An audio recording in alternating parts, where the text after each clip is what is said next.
Alright, this video is for Algebra 2. This is section 8.2. Using statistical experiments, what we're doing in this section is we are doing something called designing a simulation. So we are designing simulations.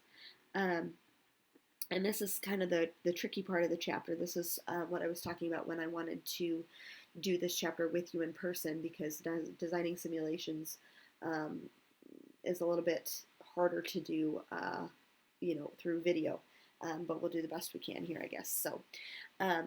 So when you're designing a simulation, if you think of a simulation, you might think of like a video game, or they do simulations a lot with vehicles to test like vehicle parts.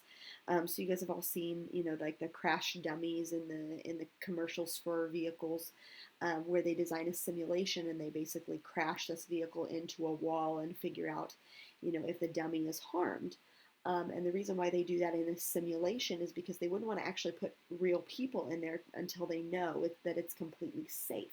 So what they do is they conduct an experiment, and they do some experimental probabilities according to how safe their vehicles are, or their certain part of that vehicle is. They will conduct an experiment off of that. Okay. So that's kind of what we're doing here.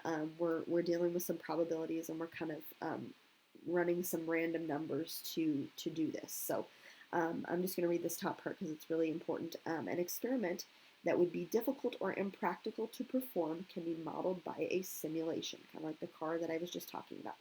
In a simulation, a probability model to represent the theoretical probability is used to recreate a situation in which the experimental probability or relative frequency can be found. Okay, so we can have our theories, we can have our guesses about what's going to happen, but until we run that experiment, we don't know exactly. Okay, so another time that this might be good to run an experimental probability is when we're talking about births. Okay, so boys versus girls. We know that in theory,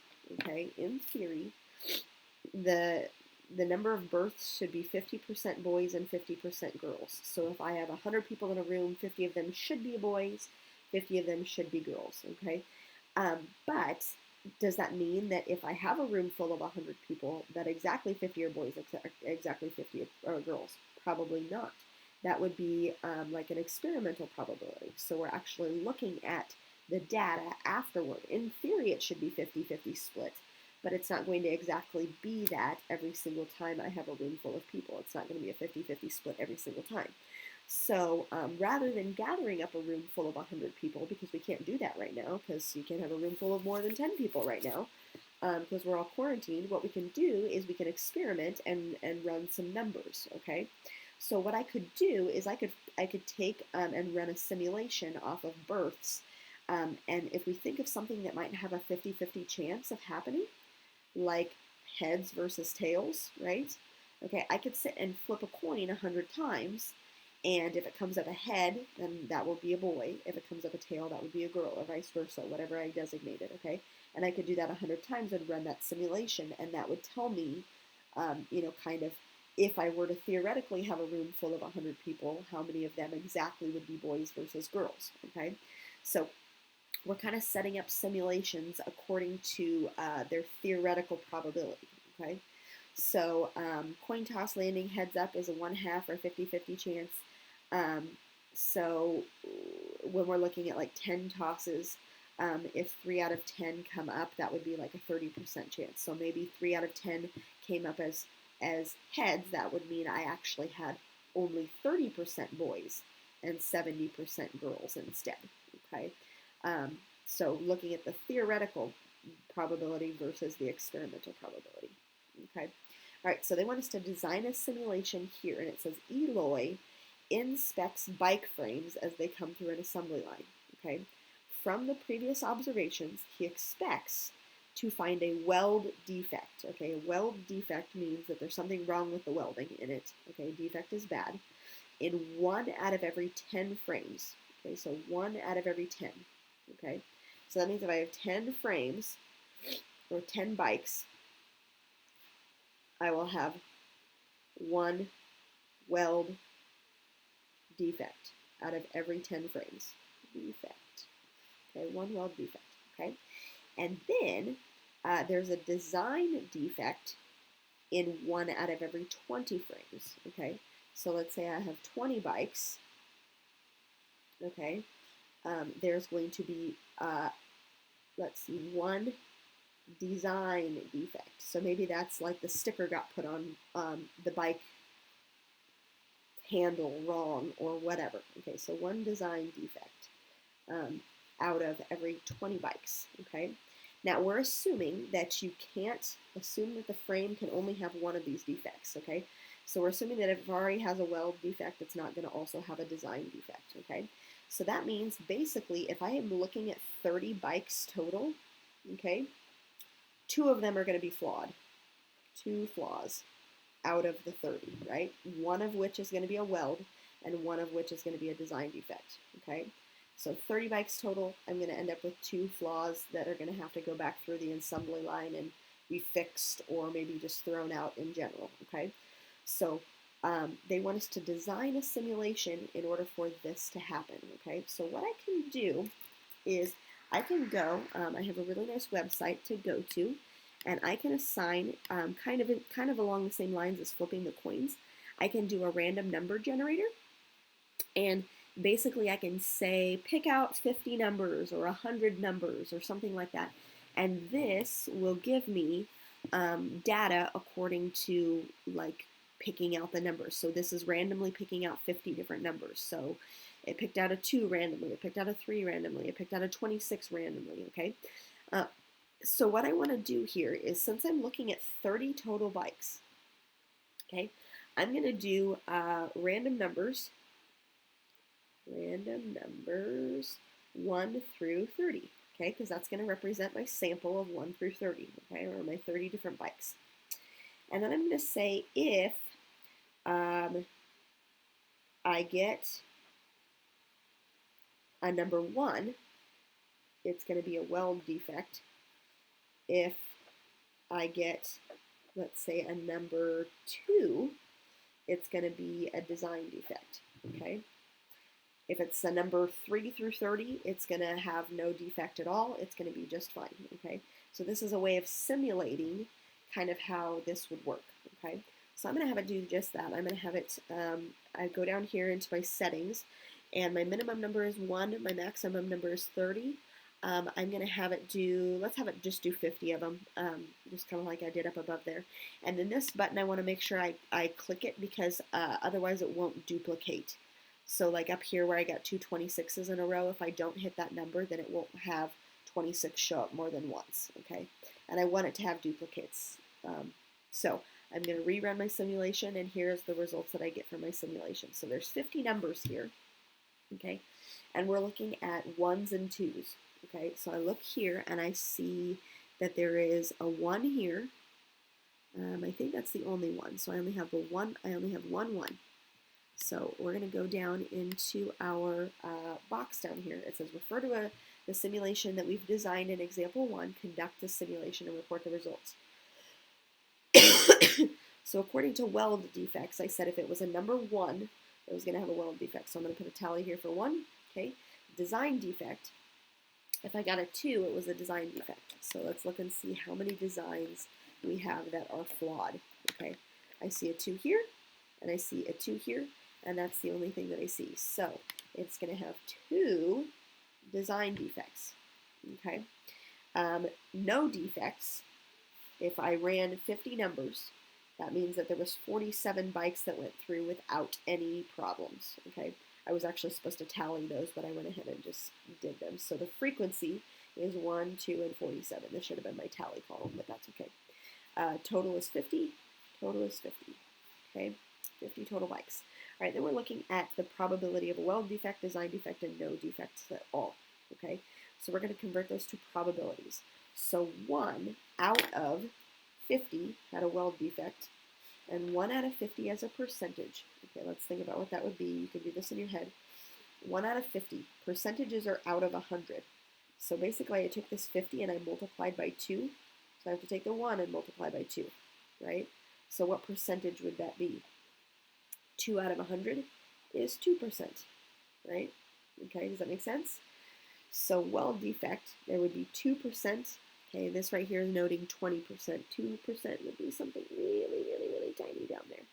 Okay, so I'm going to make it really short. Okay, now 2 out of 50, 2 out of 50, what percentage would that be?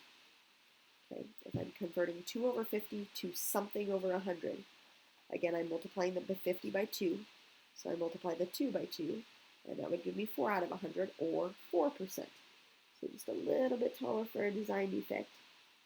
Okay, and then 47 out of 50, if I want to convert that to out of 100, okay, multiply by 2 again, multiply by 2 again, 47 multiplied by 2 is going to be 94%. So no defects is all the way up here. This is 80%, this is 100%, so a little bit more than halfway between those two, 94%. Okay, so most of the time I'm going to end up with no defects, a few more design defects than I did weld defects, but that was just kind of the way that my experiment ran. Okay, really what should happen is if I'm having one weld defect out of 10 and one design defect out of 20, I should have more welds defects than design defects, right?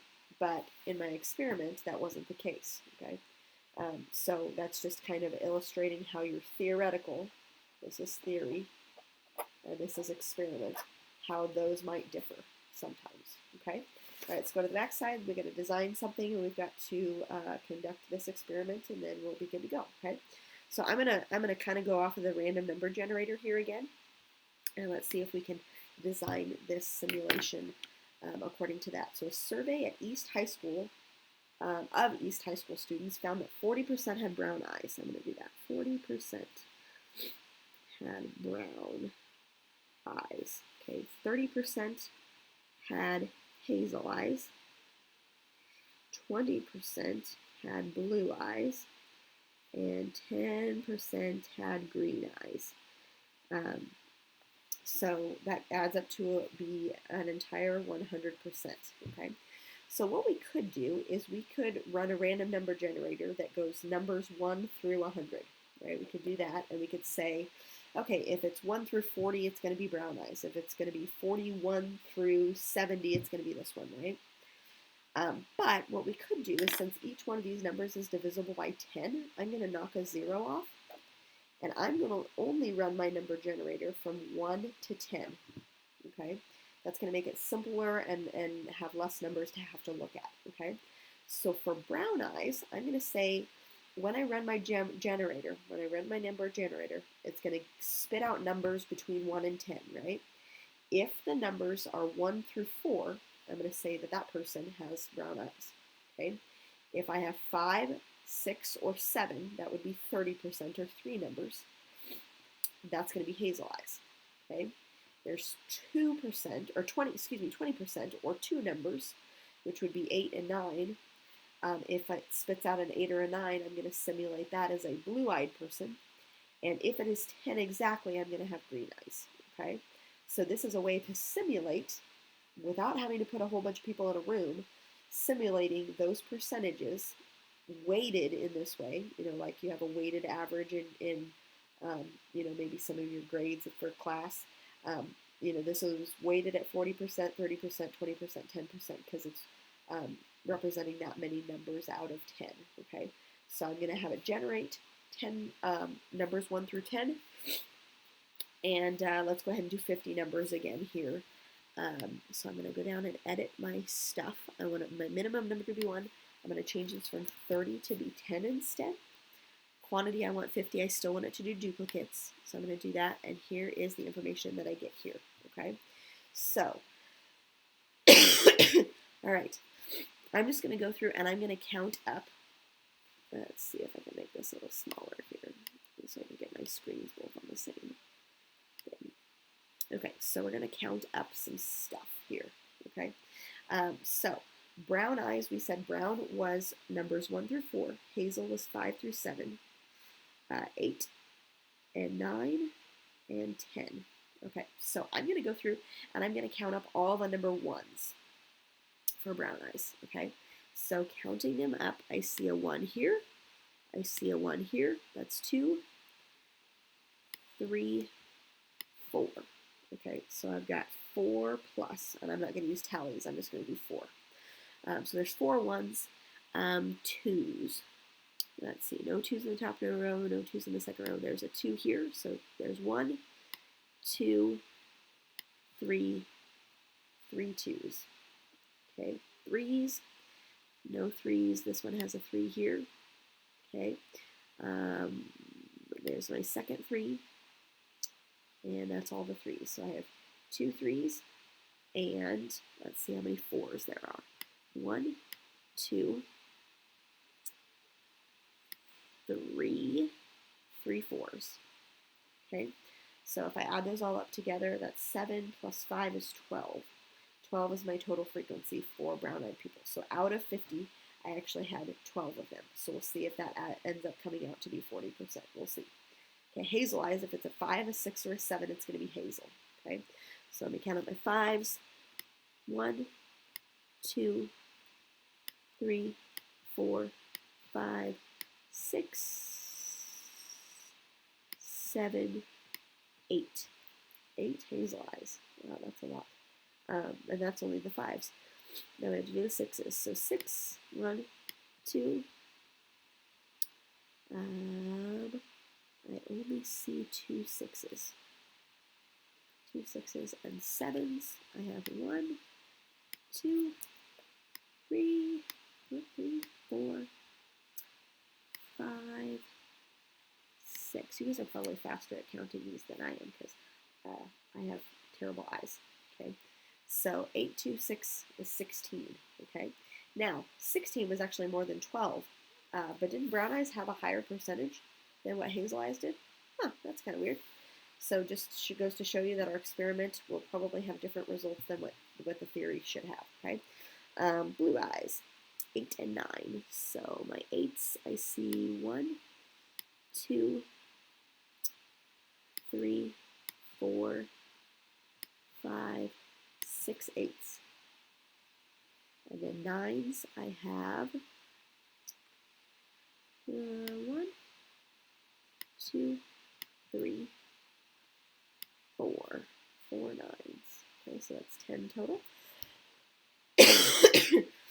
And then green eyes is going to be all the 10s. Those are easier to see. So 1, 2, 3, 4, 5, 6, 7, 8, 9, 10, 11, 12. Holy cow, that's a lot of green eyes. 12 of those.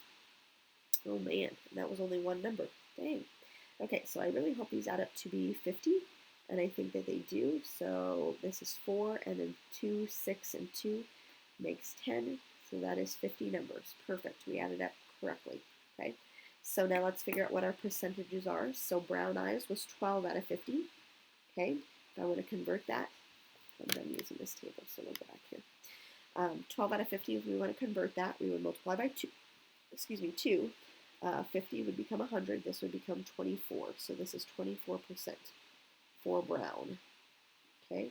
All right, let's do all our other conversions. So I have hazel, I have blue, and I have green. Okay. This one is 16 out of 50, 10 out of 50, and 12 out of 50. Okay. Let's figure out what those percentages are. I'm going to multiply each one of those by 2. And you can always do this on your calculator if you wanted to, like 16 divided by 50. 16 divided by 50, but I'm trying to show you an easy way of getting those decimal numbers, okay? So 16 out of 50, I get 0.32, because when you take 50 times 2, it makes 100. 16 times 2 is 32, which is 32%, or 0.32, okay? So try to do these in your head if you can. This would be 20 out of 100, or 20%. And this would be 24% out of 100. Because 12 times 2 is 24, so 24%. Okay, so let's see. I'm gonna do 2 different boxes here. I'm going to go ahead and our theoretical probability, I'm gonna do these in orange. So in theory, I should have 40% brown, 30% hazel, 20% blue, and 10% green. Okay, but let's see if that's actually what I got. So I'm going to put a little, this means theoretical, or theory.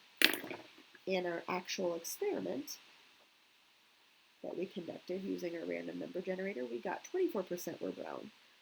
Okay, so it's quite a bit less than that. This would be my brown. Okay, hazel was 32%, so a little bit higher than what it should have normally been. Okay, blue was exactly 20%, so that is exactly what it should have been. And then green was also 24%. Okay, so lots higher. Okay, so in our experiment, we can kind of see that these two categories, hazel and green, had more than what they should have had. Brown had way less than what it should have had. And then green or blue had exactly the same as what it should have been, okay? So difference between theory and experimental probability. They're not always going to be the same exactly if you just look at your classes. So like the senior class right now is way girl heavy. In theory, there should be 50% girls and 50% boys, but in the senior class, it's not that case. The girls are way higher percentage than that, okay? So this just is a way, using simulations is just a way that I can test out experimental probabilities without actually having to put a group of people together or, conduct that much information. Running a simulation is really useful when you're testing out things, kind of like the car example that I started with. Okay, you don't want to test out on actual real people, because it's not safe yet. Okay, so we run experiments like this to just kind of talk about how some of the data will break